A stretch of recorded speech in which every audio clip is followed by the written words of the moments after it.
Look who's here. Our little waiter boy has arrived. The pasta dish trembled slightly in my hands as Watson's voice cut through the dining room chatter. I froze mid-step, every eye at the table turning toward me. His mother's lips curved into a polite smile that didn't reach her eyes. His brother Marcus snorted into his wine glass. The cousins, 3 of them whose names I could barely remember, exchanged glances before laughter rippled across the table like a wave I couldn't escape. My fingers tightened around the ceramic edges of the dish. The heat burned through the cloth I'd wrapped around it, but I didn't let go. I couldn't. If I dropped this, if I showed even a flicker of how his words had just gutted me, they'd see. They'd know, and somehow that felt worse than the burn spreading across my palms. I forced my face into something resembling a smile and placed the dish carefully in the center of the table. The pasta looked beautiful. Steam rising in delicate spirals, herbs scattered perfectly across the top. I'd spent 40 minutes on this. 40 minutes trying to impress people who saw me as nothing more than entertainment. "Smells incredible, sweetheart," Watson's mother said, her voice dripping with the kind of sweetness that felt like poison. "You didn't have to go through so much trouble, as if cooking for my boyfriend's family was some burden I'd taken on instead of something I'd actually wanted to do. As if I hadn't spent the last 3 days planning this menu, making sure everything would be perfect. It wasn't any trouble," I managed, my voice steady even as my chest tightened. I pulled out the chair next to Watson and sat down, feeling the weight of their stares like hands pressing down on my shoulders. Watson reached over and squeezed my shoulder. "Casey, come on. Don't look so serious." His grin was wide, easy. The same grin that had made me fall for him 2 years ago in that restaurant where we first met. "It was just a joke, just a joke." I nodded, picked up my fork, and pretended to focus on the food in front of me. Around the table, conversation resumed. Something about Marcus's new promotion, one of the cousins getting engaged, Watson's mother planning a trip to the Hamptons. I sat there silent, invisible except for when someone needed their wine refilled or wanted seconds. And Watson didn't notice. Or maybe he did and he just didn't care. The meal dragged on for what felt like hours. Every time I tried to contribute to the conversation, someone would talk over me or change the subject entirely. When I mentioned the new exhibition opening at the downtown gallery, Watson's mother launched into a story about her own art collection. When I asked Marcus about his work, he gave me a one-word answer and turned back to Watson. I was furniture, decoration, the help. Finally, mercifully, dinner ended. Everyone migrated toward the living room, talking and laughing, glasses of expensive scotch appearing in hands like magic. I stood up, started gathering plates, stacking them carefully even though my hands were shaking. "Casey, what are you doing?" Watson appeared beside me, eyebrows raised in confusion. "Cleaning up." I didn't look at him, just kept stacking dishes, focusing on the mechanical motion of it. Plate, fork, knife, plate, fork, knife, leave it. Come sit with everyone. I'm almost done, Casey. His hand closed around my wrist, stopping me mid-reach for another plate. "You're being weird. It's just dishes. We can deal with them later. Just dishes. Just a joke. Just Casey.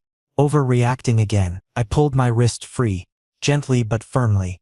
I said, "I'm almost done." He stared at me for a long moment, something flickering across his face.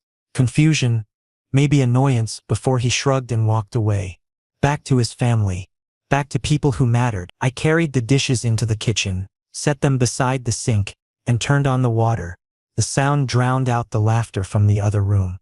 I gripped the edge of the counter, knuckles white, and tried to breathe through the tightness in my chest. 2 years. We'd been together for 2 years. I'd met his family before, but tonight was supposed to be different. Tonight was supposed to be the night they finally saw me as more than just Watson's phase.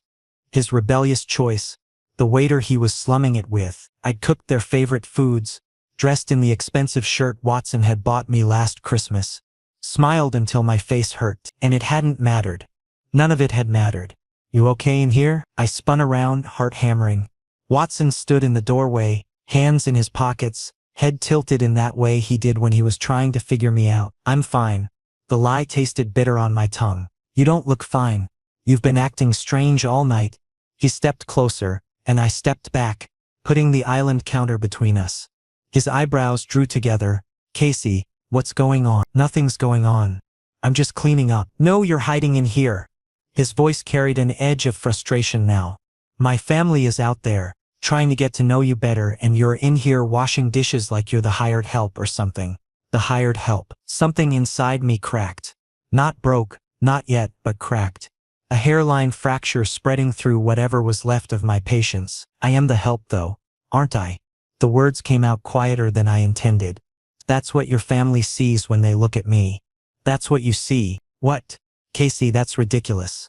He laughed, actually laughed, like I'd said something absurd. Nobody thinks that. You called me a waiter boy at dinner. So, you are a waiter. He said it so casually, like it was obvious, like it didn't matter. I was just making conversation. You made me a punchline. Oh my God. Watson ran a hand through his hair. That gesture he always did when he was getting irritated. Are you seriously upset about this? It was a light-hearted comment. Everyone was laughing. Everyone except me. We stared at each other across the kitchen, the distance between us suddenly feeling much wider than a few feet of tile floor. I could see him trying to understand, trying to figure out why I wasn't laughing along with his joke, why I couldn't just let it go and be the easy, agreeable boyfriend we wanted me to be. But I was tired of being easy, tired of being agreeable, tired of shrinking myself down to fit into the space Watson's life had carved out for me. I think I should go, I said finally. Go? Casey, don't be dramatic. Come back out there. Have a drink, relax. I'm not being dramatic. I untied the apron I'd put on, one of Watson's mother's expensive designer ones she'd offered me with that condescending smile. I'm going home. Fine. His jaw tightened. If you want to throw a tantrum over nothing, go ahead. I walked past him, grabbed my jacket from the hall closet, and headed for the door. Behind me, I heard him call my name once, but I didn't stop, didn't turn around. The night air hit my face like a slap, cold and sharp and real. I kept walking. My apartment felt smaller than usual when I finally got home. I dropped my keys on the counter, shrugged off my jacket, and stood in the middle of my living room, trying to remember how to breathe normally. The silence pressed in from all sides, broken only by the distant sound of traffic and the hum of my refrigerator. My phone buzzed. Watson's name lit up the screen. I stared at it until it went dark again. It buzzed a second time, then a third. By the fourth call, I'd moved to the couch, curled up in the corner with my knees pulled to my chest, watching the screen light up and fade, light up and fade. When it finally stopped, a text appeared instead. Casey, come on. Can we talk about this? I don't understand what happened. I turned my phone face down on the coffee table and closed my eyes. How could I explain it to him? How could I make him understand that it wasn't just about one comment, one joke, one moment? It was about every time his mother asked me where I really worked, as if serving food wasn't a real job. Every time his brother made comments about ambition and drive while pointedly not looking at me. Every time Watson introduced me to his colleagues and somehow forgot to mention what I did for a living. Like it was something shameful he needed to hide. I told myself it didn't matter. That love was supposed to be bigger than jobs and money and social status. That Watson saw me for who I really was, not what I did to pay rent. But tonight, standing in that kitchen with dishes in my hands and laughter echoing from the other room, I'd realized something that made my chest ache. Maybe I was the only one who believed that. Sleep didn't come easy that night.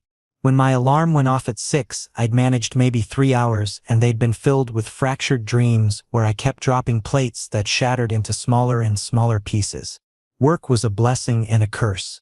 The restaurant, the Sterling Room, where I'd worked for 4 years now, was busy enough that I could lose myself in the rhythm of it. Take orders, deliver food, clear tables, smile, repeat. The muscle memory of it all kept me moving even when my brain felt like static. Diane found me in the break room during my lunch shift, sitting with an untouched sandwich and a bottle of water I'd been staring at for 10 minutes. You look terrible, she said, sliding into the chair across from me. Thanks. That's exactly what I needed to hear. I'm serious, Casey. What happened? She leaned forward, her manager persona dropping away to reveal actual concern. You've been moving like a zombie all morning. Didn't sleep well. That's not an answer. I took a sip of water, buying time, trying to figure out how much I wanted to say. Diane had been good to me since I started here. She'd given me extra shifts when my roommate bailed and left me with double rent. She'd fought for my raise last year. She was the closest thing I had to family in this city. Relationship stuff, I finally said. The boyfriend? Yeah. She waited, giving me space to continue or not. That was one of the things I appreciated about Diane. She never pushed. He made a comment about my job in front of his family. Everyone thought it was hilarious, and you didn't. No. The word came out heavier than I intended. I really didn't. Diane nodded slowly, her expression thoughtful. You know what I've learned in 20 years of managing restaurants? People who look down on service workers are usually the same people who've never worked hard a day in theirs. They don't understand what it takes to do what we do. Watson's not like that. He's just... I stopped, realizing I didn't know how to finish that sentence. Just what? Just thoughtless. Just more concerned with impressing his family than protecting his boyfriend. The words hit harder because they were true. Give yourself time to figure out what you really want, Diane said, standing up and squeezing my shoulder. But don't let anyone make you feel small for doing honest work. You're one of the best servers I've ever had, Casey. Remember that. The afternoon shift crawled by.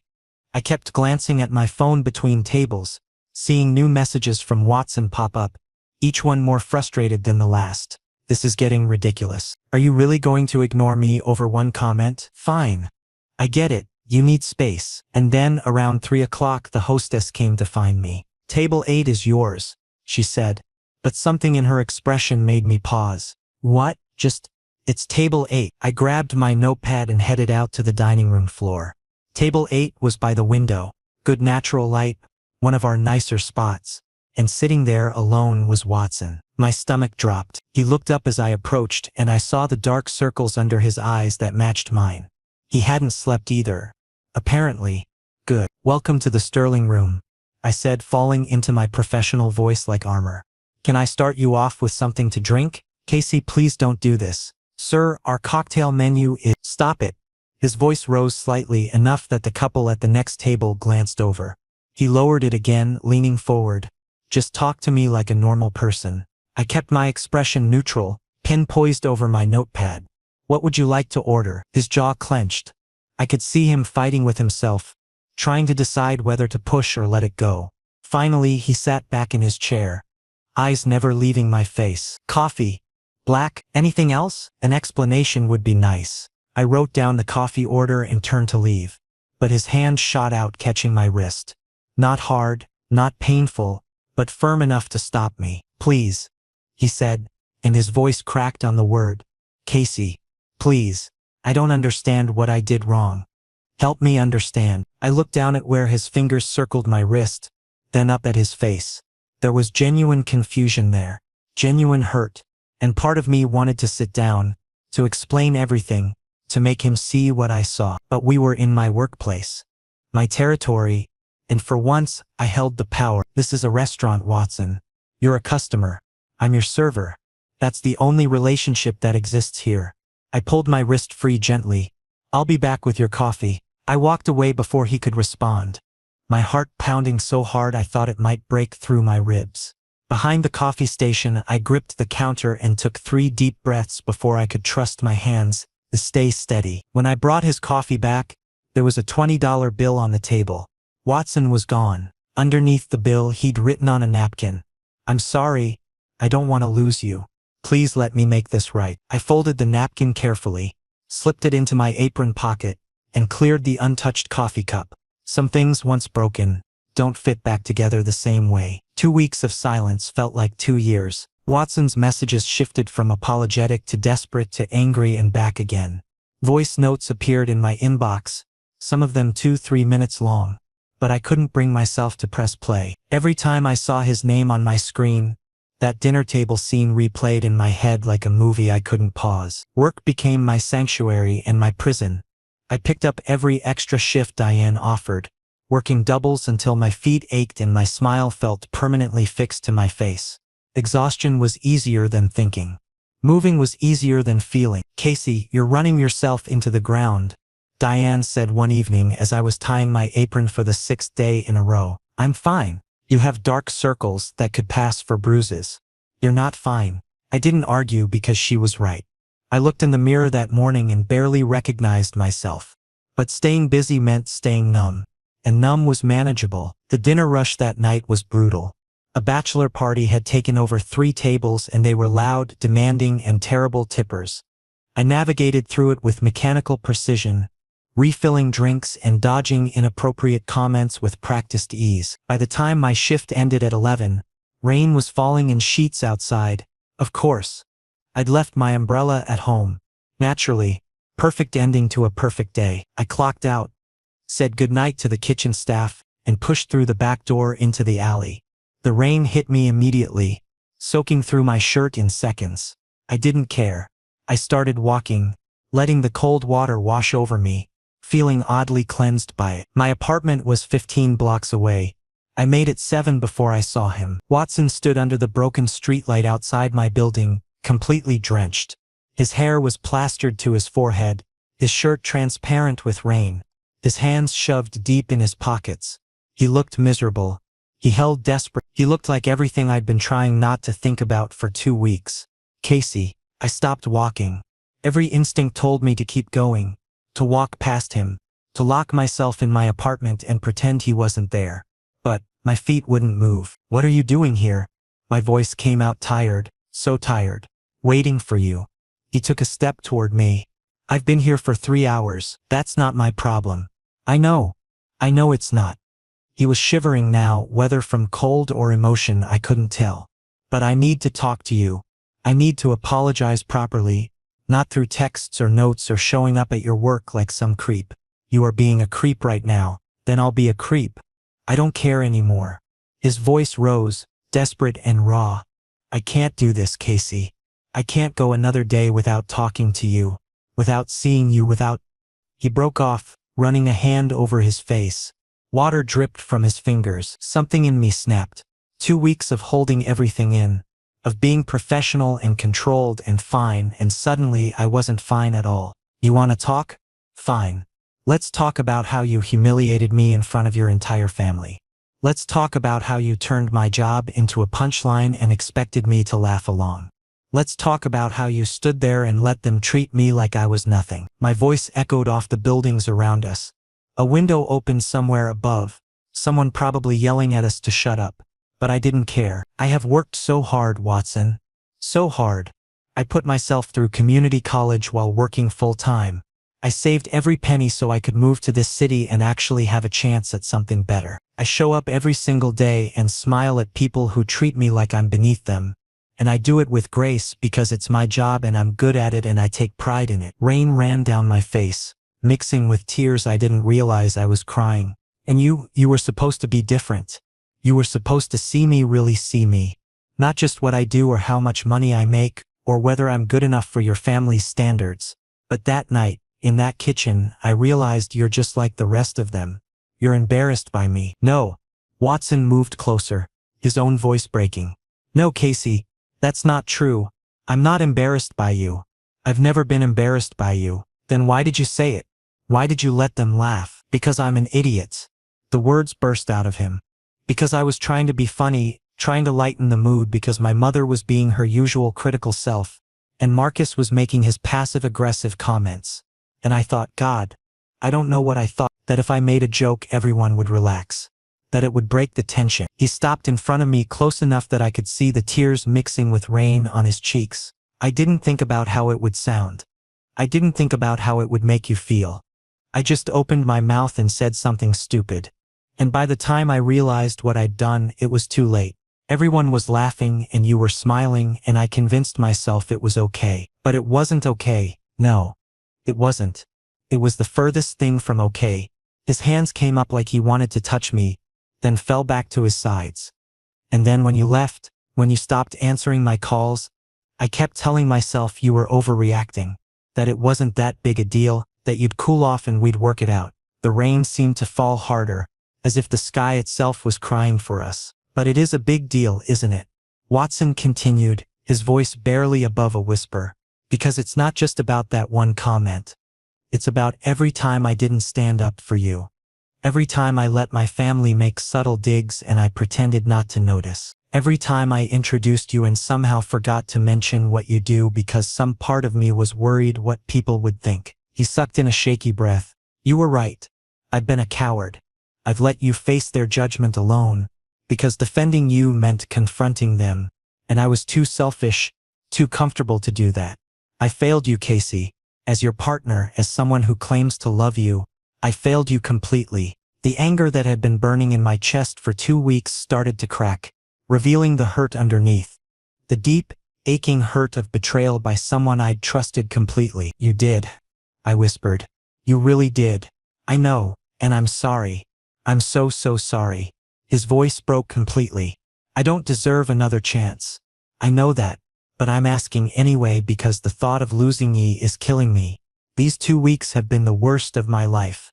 I can't eat, can't sleep, can't function. Every time I close my eyes, I see the look on your face when I said that, and I hate myself. We stood there in the rain, 2 soaked figures under a broken streetlight, the weight of everything unsaid and everything said hanging between us. I need time, I finally managed. I can't just forgive you because you're sorry. This hurt too much. I understand. Take all the time you need. Weeks, months, whatever. I'll wait. He stepped back, giving me space. I'll be here when you're ready. If you're ever... I turned toward my building, then paused. You're going to get sick standing out here. I don't care, Watson. I'll leave when you're safely inside. I looked at him for a long moment. This man I'd loved for 2 years, who'd broken my heart and was now breaking his own. Finally, I made a decision I'd probably regret. Come inside. Just for tonight. We can talk more when we're not freezing to death. Hope flared in his eyes, bright and desperate. Really? Don't make me change my mind. I walked to my building entrance. Behind me, I heard his footsteps following. And despite everything, despite the hurt and anger and betrayal, some small part of me was glad I wasn't walking in alone. Some wounds needed time to heal. Maybe this was the first step, or maybe I was making another mistake. I guess I'd find out. My apartment had never felt so small with 2 people in it. Watson stood just inside the doorway, dripping water onto my cheap linoleum floor, looking lost and uncertain in a way I'd never seen before. I grabbed a towel from the bathroom and tossed it to him without a word, then busied myself with making coffee because I needed something to do with my hands. The silence stretched between us, thick and uncomfortable. I could hear him behind me, the rustle of the towel against wet fabric, the slight hitch in his breathing that told me he was trying not to cry. Part of me wanted to turn around and tell him it was okay, that we'd figure this out. The other part, the part that still hurt, wanted to tell him to leave. Your place is cozy, he said finally, his voice rough. I almost laughed. Cozy was a polite word for tiny. My entire apartment could probably fit inside his living room.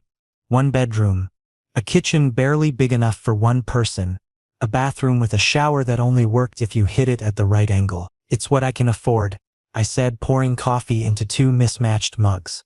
I turned and handed him one. Sugar's on the counter if you want it. He took the mug but didn't move toward the sugar. Just stood there, wrapped in my towel, looking at me like he was trying to memorize my face. Sit down before you flood the whole place, I said, gesturing toward the couch. We sat on opposite ends, a careful distance between us. I tucked my feet under me and wrapped my hands around my mug, letting the heat seep into my cold fingers. Outside, the rain continued its steady drumming against the windows. I need you to understand something, Watson said, breaking the silence. He set his untouched coffee on the side table and turned to face me fully. When I met you that first night at the Sterling Room, I was there because my father had just told me I needed to join the family business. Marketing firm, corner office, the whole predetermined life laid out for me. I'd heard bits and pieces of this before, but never the full story.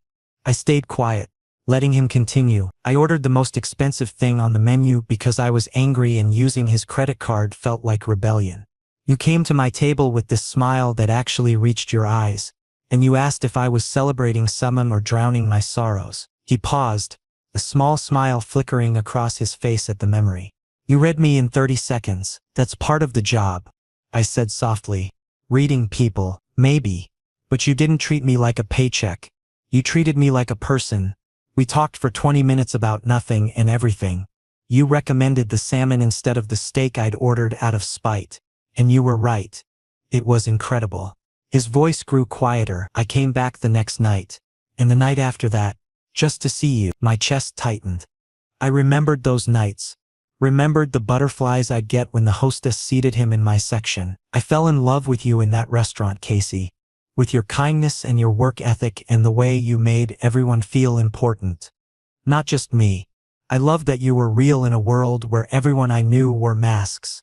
He ran a hand through his damp hair, frustrated. So why did I let you down when it mattered most?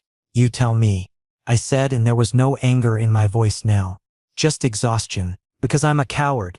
The words came out flat. Matter of fact. My family has expectations. My mother wanted me to date someone from our social circle. Someone whose parents play golf at the country club. Someone who went to the right schools. When I brought you home the first time, she smiled and made polite conversation.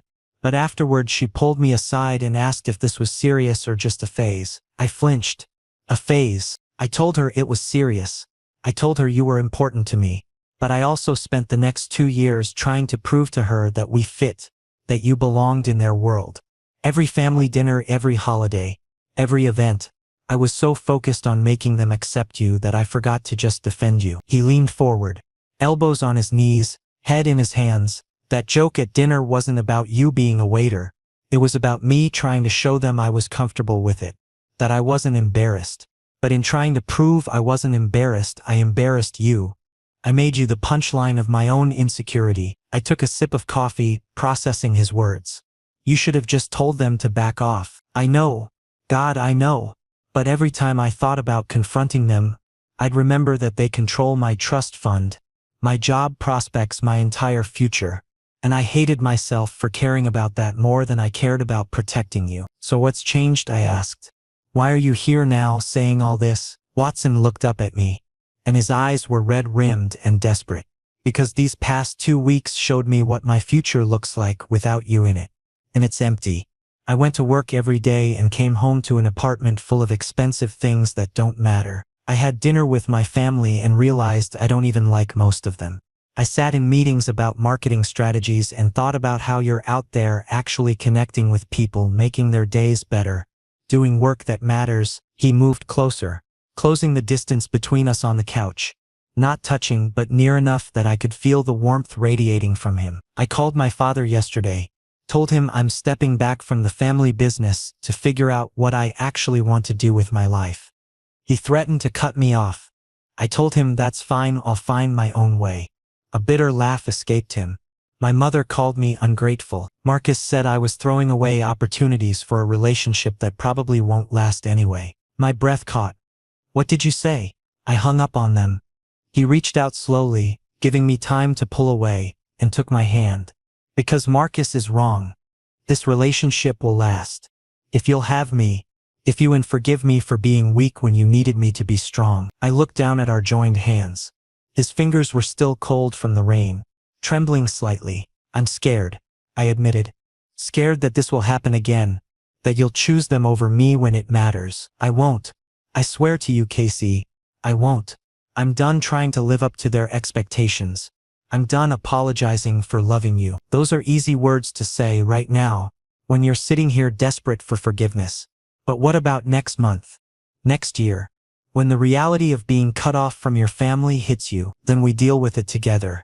His grip on my hand tightened. I don't need their money or their approval. I need you. Just you. I wanted to believe him. God, I wanted to believe him so badly it hurt. This doesn't fix everything, I said carefully. You can't just make grand gestures and expect the hurt to disappear. I know, I'm not asking for everything to be fixed tonight. I'm asking for a chance to earn back your trust. However long that takes. Outside, thunder rumbled in the distance. The rain was beginning to slow. You can stay tonight, I said finally. On the couch. We'll talk more in the morning when we're both not exhausted and emotionally wrecked. Relief flooded his features. Thank you. Don't thank me yet. You have a lot to prove, Watson. This is just the beginning. I understand. I'll prove it every day for the rest of my life if I have to. I stood up, taking our coffee mugs to the kitchen. When I came back, Watson was already settling into the couch, the towel draped over the armrest. Good night, Casey, he said softly. Good night. I went to my bedroom and closed the door, leaning against it in the darkness. My heart was still racing, my mind spinning with everything he'd said. He'd chosen me over his family. Actually chosen me. But words were one thing. Actions would be something else entirely. I'd learned that lesson the hard way. Morning came with weak sunlight filtering through my curtains, and the smell of something burning. I bolted upright, momentarily disoriented, before remembering Watson had stayed over.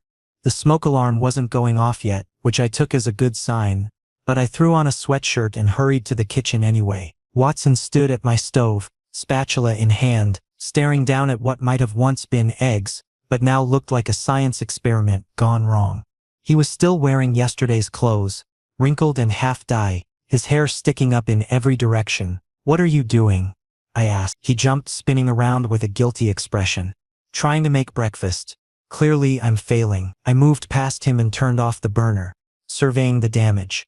Burnt eggs, toast that was somehow both charred and soggy, and something that might have been attempting to be bacon. "How did you manage to mess up this badly?" "Turns out watching cooking shows doesn't actually teach you how to cook." He rubbed the back of his neck sheepishly. "I wanted to do something nice. Make you breakfast in bed maybe. Show you I'm trying." Despite everything, I felt a smile tugging at my lips. "You've been in my apartment 12 hours and you're already trying to burn it down. In my defense, your stove is temperamental. You just have to..." "Here." I reached around him to adjust the dial. Our arms brushed and we both froze for a second before I stepped back. "The left burner runs hot. You have to tie it on medium-low or everything burns." "Noted." He looked at the ruined food, then back at me. "Should I order something? There's a diner down the street that might deliver. It's Sunday morning. They'll be packed. We can walk over." I paused, then added, "If you want to stay for breakfast, I mean. You don't have to." "I want to, if that's okay." 20 minutes later, we were sitting in a corner booth at Rosie's Diner, the same place I came to every Sunday when I wasn't working.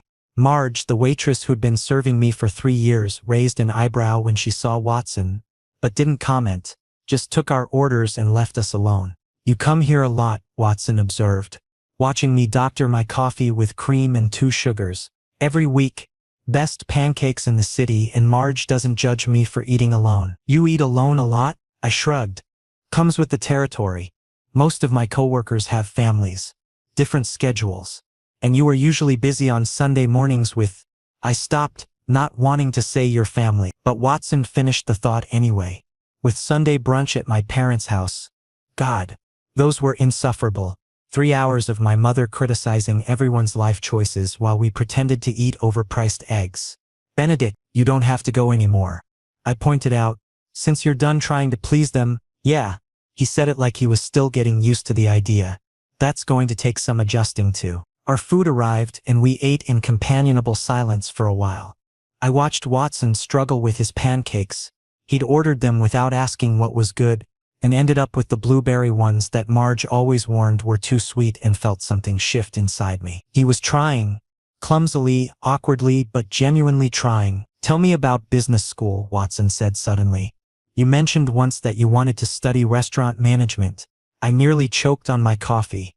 "That was 2 years ago, you remember that?" "I remember everything you tell me, Casey. You said you wanted to open your own place someday. Something small and intimate, where people felt welcomed instead of judged." He set down his fork.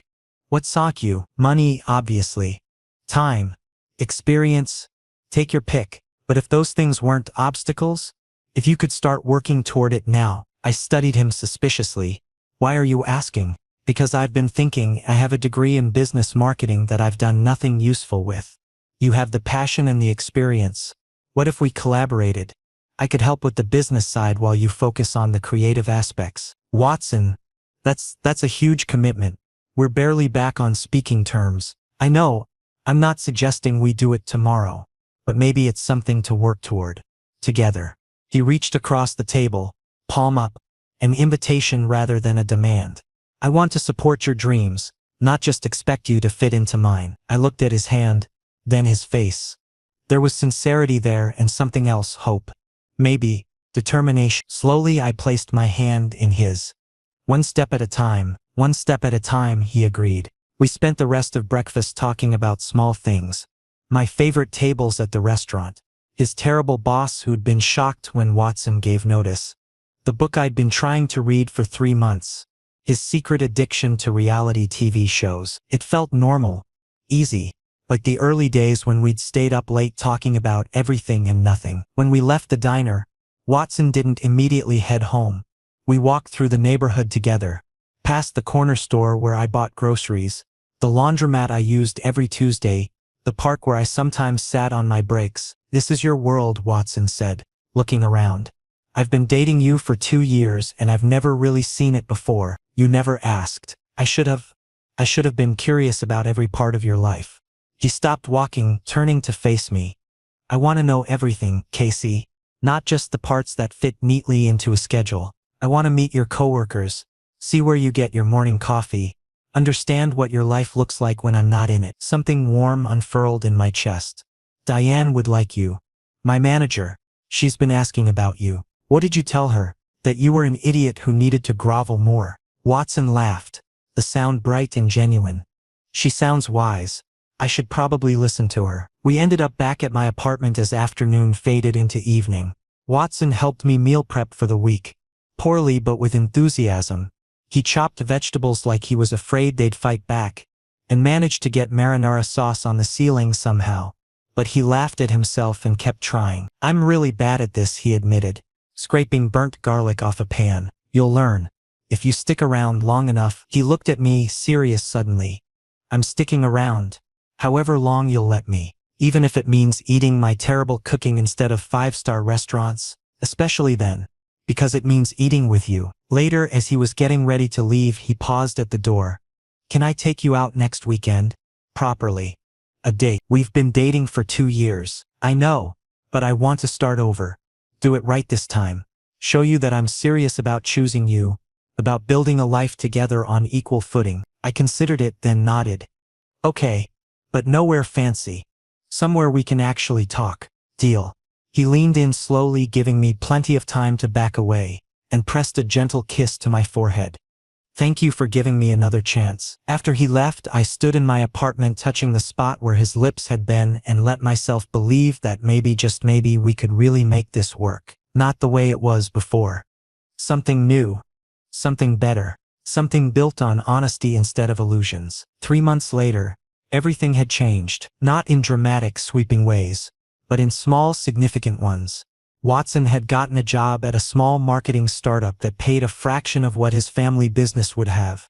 But he came home energized instead of drained. We had dinner together 3 times a week, alternating who cooked, though I still did most of it since his skills remained questionable at best. He'd met Diane, who'd grilled him mercilessly over coffee before declaring him acceptable, but on probation.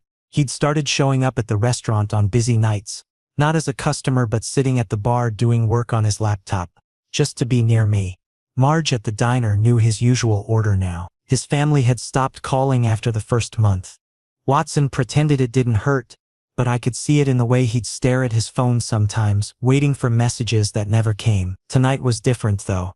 Special. Watson had made reservations at Meridian, a restaurant I'd heard about but never imagined actually visiting. The kind of place where reservations required a month's notice and the dress code was strictly enforced. I'd borrowed a blazer from one of my coworkers and felt underdressed the moment we walked in. "You look perfect," Watson whispered, his hand warm on the small of my back as the hostess led us to our table. The restaurant was beautiful in an understated way. Soft lighting, fresh flowers on every table, the gentle murmur of conversation creating a sophisticated atmosphere. I watched the servers move through the space with practiced efficiency and found myself analyzing their technique, the way they anticipated needs before they were voiced. "You're in work mode," Watson said with amusement once we were seated. "Sorry. Occupational hazard. Their table service is impressive though. See how they approach from the left for drinks but the right for food? That's deliberate choreography." "Teach me," he said, leaning forward with genuine interest. "Explain the things you notice." So I did. I pointed out the subtle signals between servers, the way the sommelier read body language to gauge wine knowledge, the precise timing of course delivery. Watson listened like I was explaining quantum physics, asking questions, making connections. "You should teach," he said after our appetizers arrived. "Seriously, you could do consulting for new restaurants. Help train their staff. That's not really a thing. It should be. You have knowledge that people would pay for." He paused, then reached into his jacket pocket. Actually, that's part of why I wanted to bring you here tonight. He pulled out a manila envelope and slid it across the table. My stomach flipped. The last time someone had given me an envelope in a restaurant, it hadn't ended well. What is this? Open it. Inside was a letter from the Culinary Business Institute, one of the best hospitality management programs in the state. I scanned the first few lines, then had to read them again because they couldn't possibly say what I thought they said. Accepted, I whispered. Full scholarship. But I never applied. I did, with your permission, which I'm retroactively asking for. I pulled together your work history, got a recommendation letter from Diane, and wrote about your expertise and passion for the industry. He was me nervous. I know I should have asked first, but I wanted to surprise you if you got in, and I didn't want you to be disappointed if you didn't. I stared at the letter, my hands shaking slightly. Watson, this is incredible. But I can't afford to not work full-time. Even with a scholarship, I'd have to cut my hours and rent alone. I have a proposition about that too. He pulled out another paper, this one a lease agreement. There's an apartment 2 blocks from campus. 2 bedrooms, actually affordable on a startup salary plus part-time restaurant income. If we split it, my heart stuttered. You want to move in together? Only if you do. No pressure, I swear. We've been rebuilding these past few months, and it's been the best 3 months of my life. Not despite the changes, but because of them. I like the life we're creating together. The real one, not the performance we were doing before. I set the papers down carefully, trying to organize my thoughts. This is a lot at once. I know, and if it's too much, if you need more time, I completely understand. The scholarship is yours regardless of what you decide about the apartment. I just wanted you to know that I'm all in. Complete, building a future with you, supporting your dreams, being your partner in every sense of the word.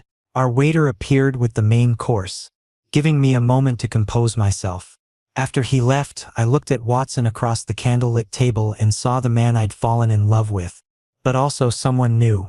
Someone who'd learned to put me first, who'd sacrificed comfort for authenticity. I need to think about the apartment, I said carefully. That's a big step, and I want to be sure we're both ready. Disappointment flickered across his face, but he nodded. Of course. Take all the time you need. But the scholarship? The school? I felt a smile building. I'm saying yes to that. Absolutely yes. His face lit up like I'd given him the world. Yeah. I've wanted this for so long, I'd almost convinced myself it wasn't possible. Thank you for believing in me enough to make it happen. You made it happen. I just filled out some forms.